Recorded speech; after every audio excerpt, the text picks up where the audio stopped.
Hello everyone, welcome to Envirotrix. मैं हूं doctor Savita कलशन और आज हम बात करने वाले हैं पार्ट 25 ऑफ PYQ सीरीज़, जिसमें हम कवर करते हैं टॉपिक्स को air pollution, water pollution, soil pollution and noise pollution. तो देखते हैं question number 72, which of the following is not a molecular method for identification of microbial population from the soil or water। इनमें से कौन सा जो है वो molecular method नहीं है for the identification of microbial population, soil में भी और water में भी। तो RNA sequencing, PCR और RT-PCR, ये तीनों चीज़ें क्या हैं?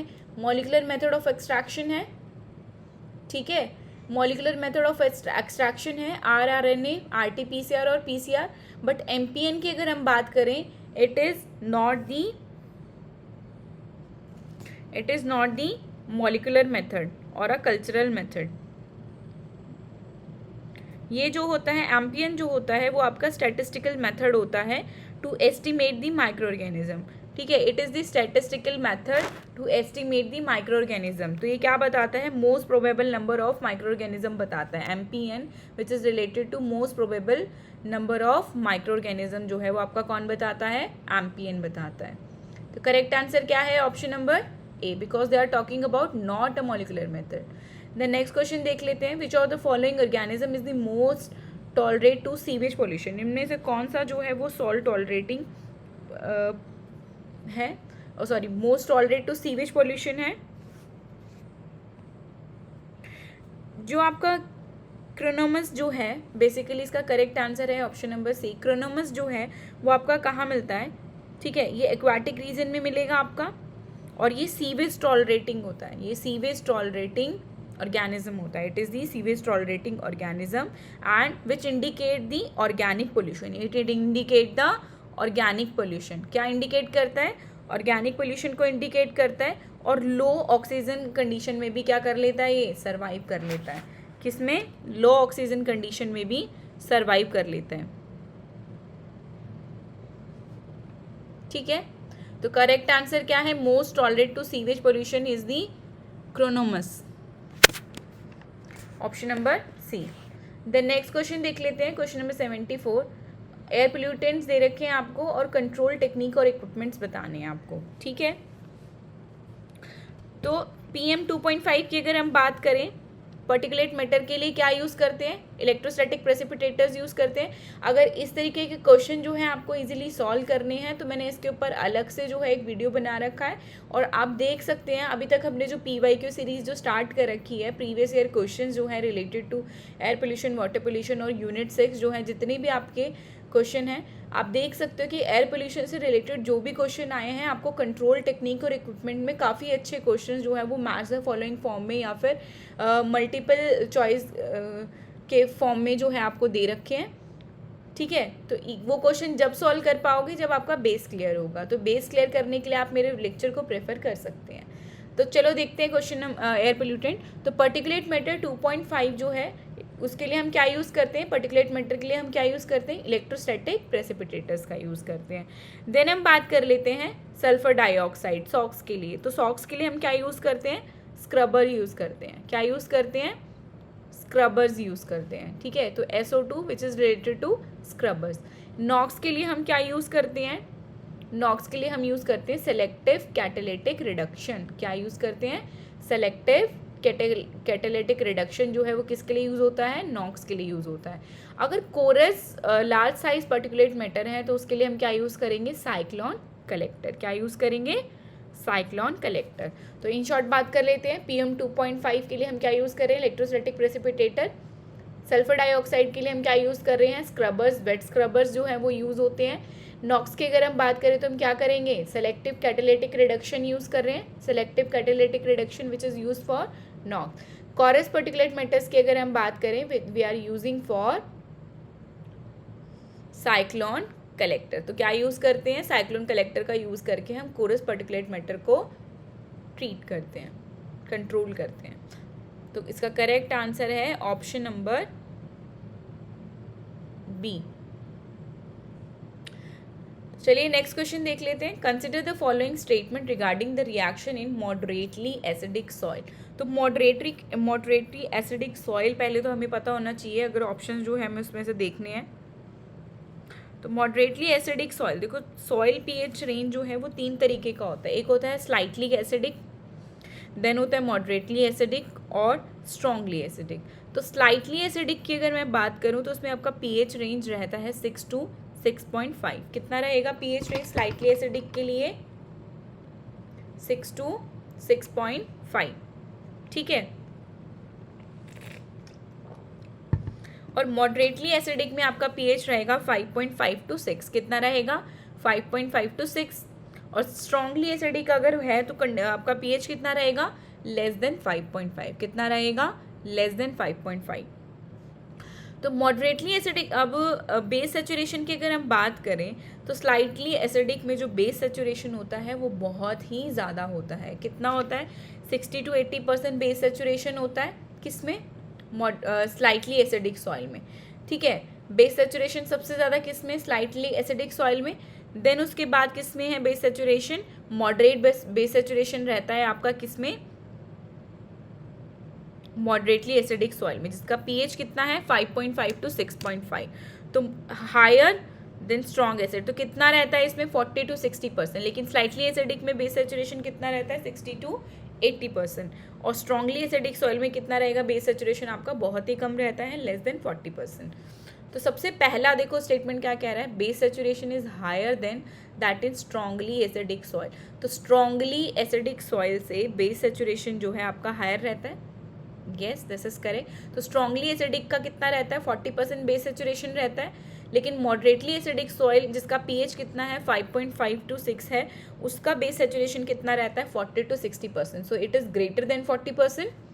तो ऑप्शन नंबर ए जो है आपका करेक्ट है। बहुत इजी क्वेश्चन है, इसकी स्टेटमेंट को अच्छे से पढ़ो तो ये बहुत इजीली सोल्व कर पाओगे। पहले तो आपको डिफरेंस पता होना चाहिए स्लाइटली एसिडिक, मॉडरेटली एसिडिक और स्ट्रांगली एसिडिक सॉइल में। तो स्लाइटली एसिडिक सॉइल में बेस सेचुरेशन जो है आपका हायर रहता है, देन मॉडरेट रहता है 40 to 60% और लेस देन 40%। तो क्वेश्चन क्या कह रहा है? Base saturation is higher than in strongly acidic soil. Yes, this is higher than strongly acidic soil.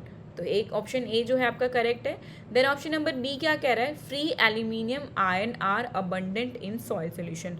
तो फ्री एल्यूमिनियम आयन की अगर हम बात करें, क्या वो अबंडेंट होते हैं सॉइल सोल्यूशन में in the moderately acidic soil? देखो स्लाइटली एसिडिक सॉइल है, ठीक है। अगर स्लाइटली एसिडिक सॉइल है तो एल्यूमिनियम आयन का कंसंट्रेशन जो है वो आपका क्या रहेगा? नेग्लिजिबल रहेगा, बहुत कम रहेगा, ठीक है। एल्यूमिनियम आयन का कंसंट्रेशन क्या रहेगा? नेग्लिजिबल या फिर कम रहेगा। अगर मॉडरेटली की हम बात करें तो वहाँ पर क्या रहेगा? वहाँ पर भी आपका कंसंट्रेशन जो है वो बहुत ज़्यादा नहीं रहेगा। लेकिन अगर स्ट्रांगली एसिडिक है, अगर स्ट्रांगली एसिडिक है तो आपका हाइड्रोक्सिल आयन जो है, एल्यूमिनियम आयन जो है, फ्री एल्यूमिनियम आयन है, उसका कंसंट्रेशन बहुत ही ज़्यादा रहेगा। तो इन्होंने क्या बोला है कि free aluminium are abundant in soil solution. No, in the moderately acidic soil the free aluminum are not abundant in soil solution, but this is abundant only in strongly acidic soil। तो strongly acidic soil में जो है आपका free aluminium जो है वो abundant रहता है। तो हमेशा याद रखना, अगर एसिडिक है सॉइल तो एल्यूमिनियम आयन का कंसंट्रेशन जो है, एक्सचेंजेबल हाइड्रोक्सिल एल्यूमिनियम आयन का कंसंट्रेशन जो है वो हायर रहेगा। एसिडिक सॉइल में एल्यूमिनियम आयन का कंसंट्रेशन जो है वो हायर रहता है, लेकिन स्लाइटली एसिडिक और मॉडरेटली में जो है आपका बहुत कम रहता है। तो ऑप्शन नंबर बी क्या हो गया? इनकरेक्ट हो गया। देन नेक्स्ट देख लेते हैं, aluminium hydroxyl ion are act as exchangeable cation. तो एल्यूमिनियम हाइड्रोक्सिल आयन जो है वो आपका एक्ट करता है एक्सचेंजेबल कैटायन को। यस, ठीक है, बिल्कुल करता है, बट लो कंसंट्रेशन में करता है, नॉट इन हायर कंसंट्रेशन, क्योंकि एल्यूमिनियम एंड हाइड्रोक्सिल का कंसंट्रेशन स्ट्रांगली एसिडिक सॉइल में ज़्यादा रहेगा, ठीक है। Aluminium hydroxyl ion act as exchangeable cation. Yes, this is correct. Then small amount of readily exchangeable hydrogen ion contribute to soil acidity. अगर small amount of hydrogen ion exchange हो रहा है तो वो क्या कॉज कर रहा है, एसिडिटी कॉज कर रहा है सॉइल में, एसिडिटी सॉइल कर रहा है। देखो हाइड्रोजन आयन कंसेंट्रेशन जो है वो क्या इंडिकेट कर रहा है, एसिडिटी ऑफ सॉइल इंडिकेट कर रहा है। तो अगर स्लाइटली एसिडिक सॉइल है तो उसमें हाइड्रोजन आयन कंसेंट्रेशन जो है वो बहुत लो रहेगा, मॉडरेटली है तो स्मॉल अमाउंट में प्रेजेंट रहेगा, लेकिन अगर आपकी स्ट्रांगली एसिडिक है तो हाई कंसेंट्रेशन में जो आपका हाइड्रोजन आयन जो है वो प्रेजेंट रहेगा। यहाँ पे क्या कह रहा है, the small amount of readily exchangeable hydrogen ion contribute to soil acidity. तो हाइड्रोजन आयन कंसेंट्रेशन जो है मॉडरेटली एसिडिक सॉइल में जो है वो स्मॉल अमाउंट में प्रेजेंट होती है, और अगर प्रेजेंट होती है और क्या कॉज करती है, सॉइल एसिडिटी कॉज करती है। तो ऑप्शन नंबर डी भी जो है आपका करेक्ट है, क्योंकि because this is present in the small amount. ठीक है, तो ऑप्शन नंबर सी जो है आपका करेक्ट आंसर है, ए, सी और डी। ठीक है, A, C, D is the correct answer. अच्छे से समझ आ गया ये क्वेश्चन।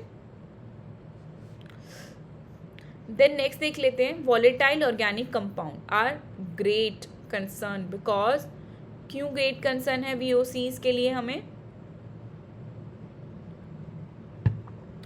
क्योंकि ये क्या कंट्रीब्यूट करता है, once such compound are in vapor state they are difficult to control in environment, most of the ozone depleting substances, they contribute to general increase in reactive hydrocarbon in atmosphere and they are less soluble in water। तो option number सी जो है आपका correct answer है, क्योंकि ये क्या करता है, एक रिएक्टिव हाइड्रोकार्बन जो है VOC जो है वो क्या है, एक रिएक्टिव हाइड्रोकार्बन है जो क्या फॉर्म करते हैं, फोटोकेमिकल स्मोक को क्या फॉर्म करते हैं, फोटोकेमिकल स्मोक को, जो आपकी डे टाइम में फॉर्म होती है, ड्यूरिंग द डे टाइम जो है वो फॉर्म होता है। ठीक है, तो option number C, they contribute to general increase in reactive hydrocarbon in atmosphere and cause the photochemical smoke formation. Then next question देख लेते हैं, what is the sound pressure level associated with root mean square pressure of 100 pascal. तो sound pressure level जो है हमें calculate करना है। देखो इस क्वेश्चन को सॉल्व करने के लिए एक इजी मेथड बता देती हूँ, वैसे तो फॉर्मूला में भी डालकर हम इसको सॉल्व कर सकते हैं, लेकिन इसका इजी मेथड ये है कि RMS वैल्यू जो है आपका साउंड प्रेशर पास्कल में जो दिया होता है, ठीक है, और SPL डेसिबल में अगर हम करते हैं तो क्या रहेगा आपका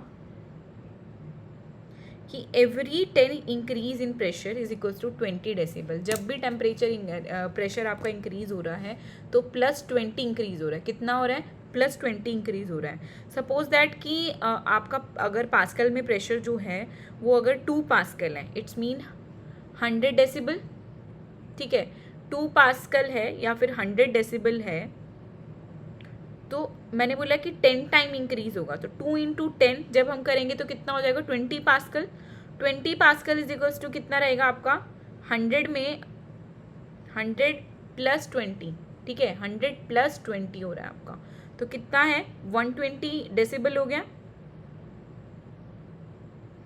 इन शॉर्ट अगर हम देखें कि 2 पास्कल है, +20 डेसिबल इंक्रीज हो रहा है आपका, ठीक है, 10 टाइम इंक्रीज हो रहा है, 10 टाइम इंक्रीज इन प्रेशर हो रहा है। ठीक है, तो क्या रहेगा, अगर 2 पास्कल है, ठीक है, 2 पास्कल 10 टाइम इंक्रीज होगा तो कितना हो जाएगा, 20 पास्कल हो जाएगा।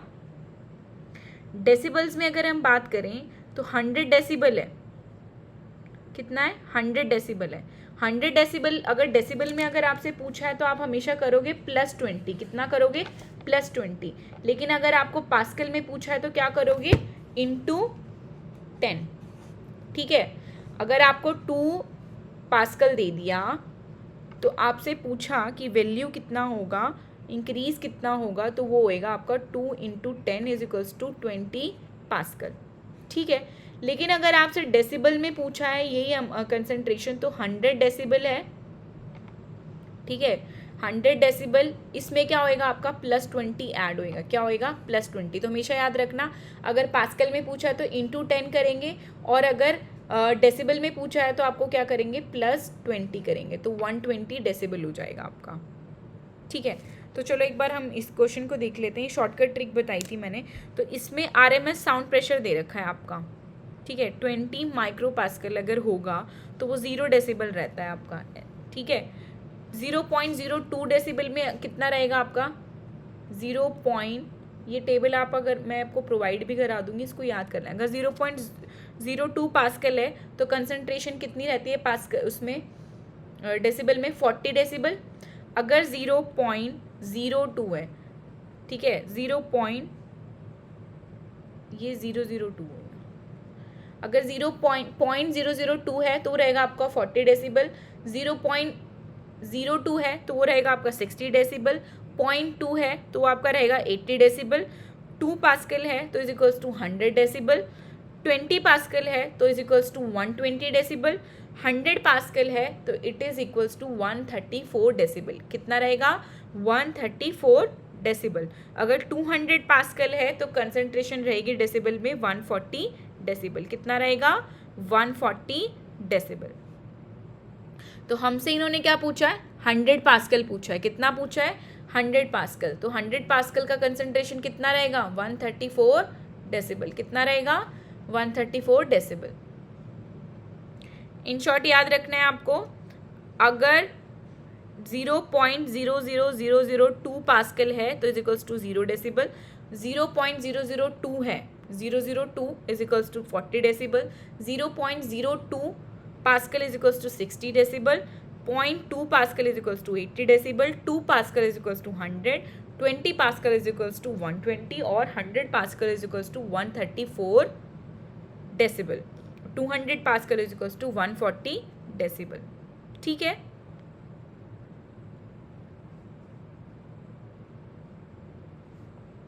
तो करेक्ट आंसर क्या है option number B. Then next देख लेते हैं, for a given noise signal what would be the correct order and noise indicate in term of increasing value. Increasing value में कितना नॉइज लेवल जो है वो क्या रहेगा, तो सबसे पहले आपका रहेगा L90, L90 के बाद रहेगा आपका L50, L50 के बाद L10 और फिर L1। ठीक है, L10, 90, 50 और 10 और 1। तो करेक्ट आंसर ऑप्शन है ऑप्शन नंबर डी। आज के लिए इतना ही। अगर वीडियो पसंद आए तो please like share and subscribe ज़रूर करें। Thank you so much.